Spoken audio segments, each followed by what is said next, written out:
آپ سے عرض کرنا چاہا کہ یہ گناہوں سے اور اللہ کی نافرمانی سے کیا ہوتا ہے، آخرت بھی خراب ہوتی ہے، دنیا بھی خراب ہوتی ہے۔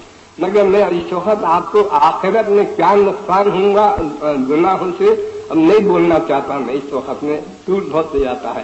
اب اس وقت میں دنیا میں جو نقصان اور ضرر پہنچتا ہے صرف اسی کو آپ کو سمجھانا چاہتا ہوں۔ اس واسطے کہ انسان کا خاصہ یہ ہے کہ ہر چیز میں اللہ نے ضرر رکھا ہے۔ آپ غور سمائیے، ہر چیز میں اللہ نے ضرر رکھا ہے، ایک خاصہ رکھا ہے، ایک اثر رکھا ہے۔ ہر چیز میں ہے ایسا، ہر چیز میں۔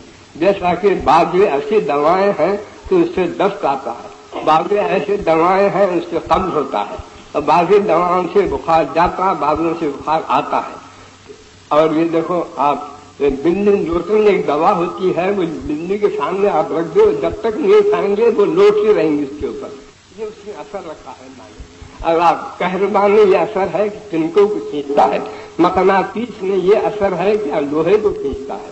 اور آپ کسی کو گالی دیے تو فوراً غصہ آتا ہے، کیوں صاحب کیا ہو گیا کہ آنکھ کو آ کے لپٹ گئی گالی، مگر نہیں، اس میں اثر رکھا ہے اللہ نے ایسا کہ جہاں گالی دیے کہ بس غصہ آ جاتا، اور تعریف کرے تو خوش ہوتا ہے، اس چہرے پر بشاشت آ جاتی، یہ اثر اس نے رکھا ہے۔ تو ایسا ہر چیز میں ایک اثر اللہ نے رکھا ہے۔ تو صاحبوں یہ ہر چیز کے اثر کو تو آپ قائل ہیں، ہر شخص قائل ہے کہ بے شک انسان ہر چیز میں اثر ہے، اور کسی کو انکار نہیں ہے۔ مگر کیا سب چیزوں میں اثر ہے؟ تو گناہ میں اور خدا کے نافرمانی میں کچھ اثر نہیں ہے؟ اس کو ذرا سوچو آپ، گناہ کو اور خدا کے نافرمانی میں کچھ اثر نہیں ہے۔ جیسا ہر چیز میں اثر ہے، ایسی گناہ میں اور خدا کے نافرمانی میں بھی اثر ہے۔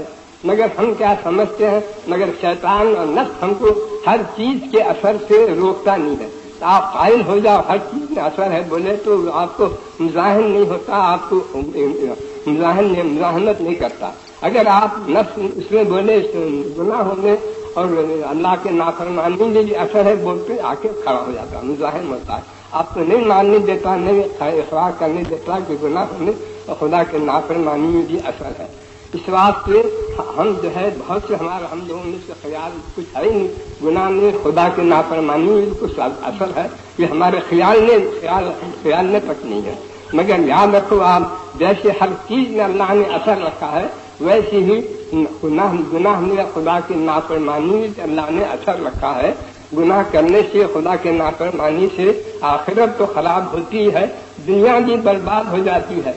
یاد رکھ لو آپ، میں اس کو اسی کو سمجھانا چاہ رہا ہوں کہ دنیا کیسی برباد ہوتی ہے۔ آپ ذرا سوچئے، ابلیس جس کو شیطان آپ بولتے ہیں، کیسا تھا وہ؟ بڑا عابد و زاہد تھا، دنیا میں زمین پر ایسی عبادت کیا، اتنی عبادت کیا کہ فرشتہ بھی نہیں کرے گا۔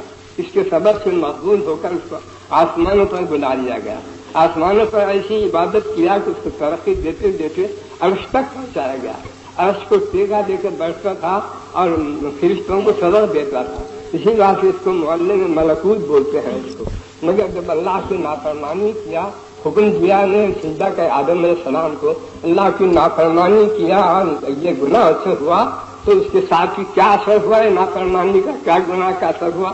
اب میں بتاتا ہوں آپ کو۔ یہ ہوا کہ آسمان سے اس کو زمین پر پھینک دیا گیا، اور زمین پر بھی اس کو ملعون بنا دیا گیا، اس کو صورت بگاڑ دی گئی اور باتیں اس کا خلاف کر دیا گیا، رحمت کے جگہ میں لعنت نصیب ہوئی۔ سچ بولتا تھا ہمیشہ، آپ جھوٹ بولنے کا، جھوٹ بول کر ہمارے کو بہکاتا سکھاتا ہے، جھوٹ بول کر، اور ایسے آدم علیہ السلام کو بھی جھوٹ بول کر بہکایا سکھایا۔ تو یہ سب خرابیاں سارے جو پیدا ہوئے، یہ سب خدا کی نافرمانی کا، گناہوں کا اثر ہے۔ ایسا ہی میرے دوستو، نوح علیہ السلام کے زمانے میں ساری مخلوق جو ہے گناہوں میں مبتلا تھی اور خدا کی نافرمانی کر رہی تھی۔ بہت سمجھایا گیا، نہیں سمجھے تو گناہوں کا نافرمانی کا کیا اثر ہوا؟ اس نافرمانی کا یہ اثر ہوا، تمام زمین پر پانی آ گیا، سب کے سب غرق ہو گئے، ڈوب گئے۔ یہ دنیا خراب ہوئی نہیں؟ آج کو سوچو آپ، ہوا مسلط کی گئی، اتنی زور کی ہوا تھی، کئی گز اوپر اٹھاتی اور پٹکتی، اٹھاتی اور پٹکتی، ایسے پٹک پٹک کر مار ڈالی۔ یہ دنیا کا یہ خسارہ پا دی۔ آخرت تو خراب ہوئی گئی ہے، وہاں تو دکھوں گا، مگر دنیا میں یہ ہوا کہ ہوا آئی اور پٹک پٹک پر ان کو مار ڈالی۔ یہ قوم عاد پر ہوا، اور سمود کی جو قوم تھی وہ سمود کی جو قوم